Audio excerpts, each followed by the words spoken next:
Nigeria should be Africa's powerhouse. It's Africa's largest oil producer and the sixth highest crude oil producer in the world. It's the most populous black nation with a vibrant youth population of over 120 million. Besides oil, it has some of the continent's largest mineral deposits and vast arable lands. It also has one of the world's highest economic growth rates, averaging 7.4%. However, after decades of poor governance, more than a third of its population live in abject poverty. Earlier this year, Nigeria overtook India for the title of the world's poverty capital. Nigeria is also divided along many lines: ethnic, religious, economic, and political. And these tensions often boil into violence, fueling rising insecurity experienced today in parts of the country. These divides have even escalated to some regions and groups calling for a cessation. In this Roots TV exclusive, we speak on these issues with international award-winning author Jude Idada, who recently won the Nigeria LNG Prize for Literature. Talk about Nigeria as a country and our unity and our ability to stay together. You have written about kingdoms, about Nigeria's history, individual ethnicities, and all of that. Now, ever since this administration came in, President Muhammadu Buhari has received, or his administration has received, a lot of complaints from different groups. Some are even asking for cessation. So, do you think, with what is going on right now and all that you have seen, that Nigeria is capable of remaining as one country, or do you think it's about time that Nigeria, divided into many parts so that it's able to rule itself and achieve some of the things that different people have been clamoring for? I think we can stay together. I think we should stay together. Because first and foremost, I do not think that our problem is, let me frame it better. I think our problem is individual. But even if we break into fragmented parts, we're still going with those problems into those fragmented parts. So what we'll have is 6 little Nigerians still exhibiting the same kind of dysfunction, the same kind of problems. It doesn't stop. Because if we do not interrogate the truth about what our ills are, then we just take it along to wherever we go to. Because when you see, I live in Canada, and there's a Nigerian society in Canada. The same problems we have here are replicated there. So that should tell you that no matter how many parts we break into, we will still take those problems with us. Could you give us an example of those kinds of problems that we have in Nigeria that is being replicated in those Nigerian the tribalism, the nepotism, the celebration of corruption, the non-questioning of wealth, as in the source of wealth, the celebration of the ignorant, and the putting down of the knowledgeable. Those things that were in there. So when I was growing up in the 70s, there was a time where we stood for something and it's gone. And that is the same thing in Canada. In Canada, the guys who are working, who have great paying jobs, who you want to be proud to associate with, they are looked down upon by the collective Nigerian community. But they want to glorify the guys who are into fraud, who are painting us bad. They want to say that that is what is in Nigeria. So that's what it means to be a Nigerian. The Nigerian, I see my friends in Canada or my acquaintances, they will tell me, oh, Jude, man, I have to move back to Nigeria. I'm like, why? Nigeria is the only place you can hammer, that you can become a millionaire overnight and no one will ask you questions.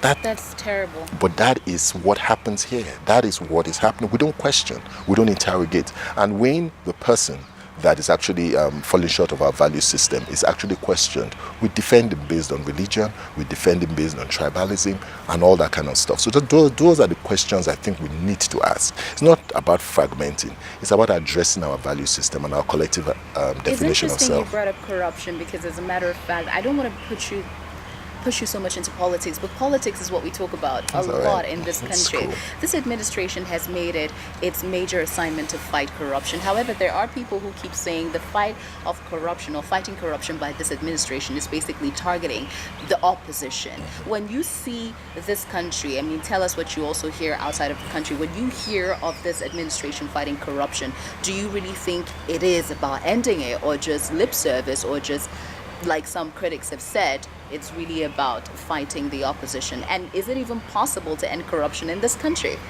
Well, I believe first that, of course, there's corruption on 2 levels. There's the individual corruption, then there's the national institutionalized corruption. How do we fight corruption if we don't build the framework within which empowers the fight? Because Corruption is also addressed by the judiciary, also by the police, as it were, which are the investigative force, as it is, in terms of chasing corruption. I think that first off, to build a mansion, you have to start from the foundation. It's not about just chasing the individual. It's about strengthening the structures that will corral the individuals who are involved in corruption to that place of punitive justice. But also it's about the individual in terms of you and I. Do we really, the Nigerian, do we really understand what corruption is?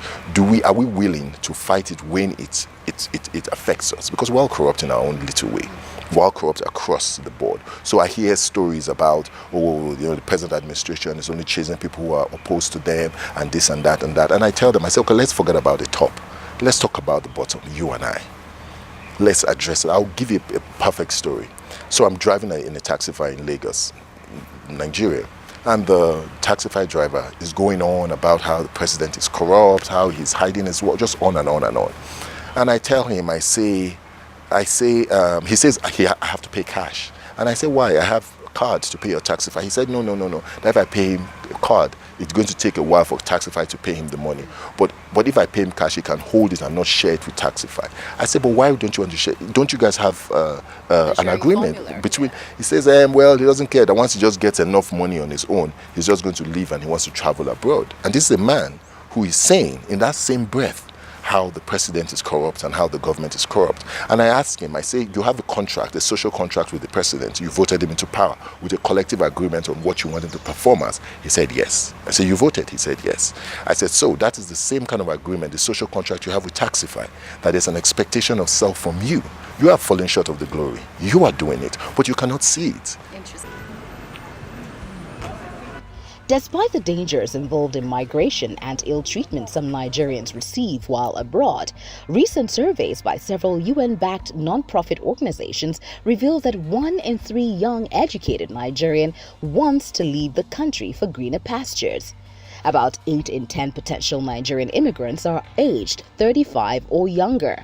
In almost all sectors, there are more qualified Nigerians practicing outside the country than within the nation. A lot of Nigerians want to leave. I mean, talk about the taxify driver. He gave us an example of his own idea is to get out of this country. Yeah. I mean, we are losing countless number of great minds like yours going to other countries to develop. I mean, you even see athletes who are running for other countries. They're Nigerians, but are, sporting other countries' flags. I could ask you, what can we do to make it right? But my question is, what would attract, what would make someone stay, and what would make people like you who have gotten so used to systems that work come back to this country, stay and bring your expertise that both you've had here and outside of the country to make things work here? What would make you come back?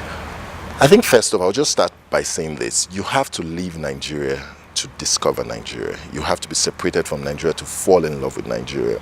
2001, I wasn't this Jude. I was just same thing. I was focused on all the ills of the country.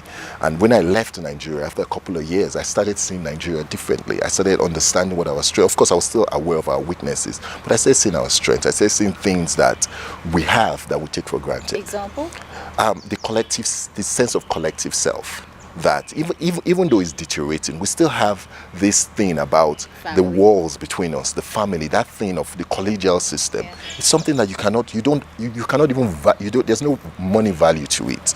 Because I live in Canada, I know how cold and how separate and how individual it is, where people die in their apartments and nobody knows, even their family, to show that means you have parents who haven't spoken to their kids in years and they're in the same city. It can't happen here. The way we take care of ourselves, where this omugwo, all those little things and those are things that's why I say that there's so much that can bind us together rather than separating us. But your question about what will bring us back, I think the thing that would bring Nigerians back is the law. Because that's what keeps us there.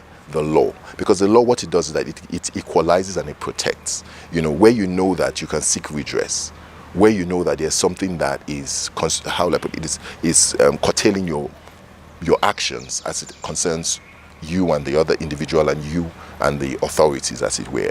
But we don't have it here. So my siblings are all abroad. I just have two here in Nigeria, and that's the first thing they ask me. So how do you survive there? What if someone does this to you? Are you guaranteed protection? Are you guaranteed this? Because that's what we have. That's the difference. Because let me tell you something. When you go to Lagos, you see the white people in Lagos, the expatriates. They are now as dysfunctional as we are. True. Because there's no law. True. So the thing that made them act civilized is no longer there. So they are here and they're driving one way. I see a white man driving one way on Kurudu on Awolowo with them. Like, what? He has no fear, but he knows he cannot do it there. So I think that is the one thing that if we are guaranteed, and the law also has to be expressive, it has to show example. While Nigeria is plagued with a myriad of problems, the popular proverb, "Rome was not built in a day," is quoted by many proponents of our nationhood. Though at 59, many had expected Nigeria to have outgrown its many challenges. But the real question is, will breaking up truly solve Nigeria's problems?